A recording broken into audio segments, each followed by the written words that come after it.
बानूच्या प्रेमासाठी. बाई धनगर झाला या देव बानूच्या प्रेमासाठी.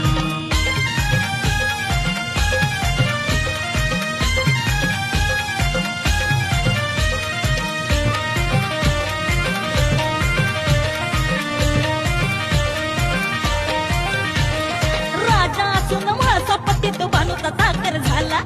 बानाबाईच्या प्रेमाविन बाई काहीच सुचना त्याला.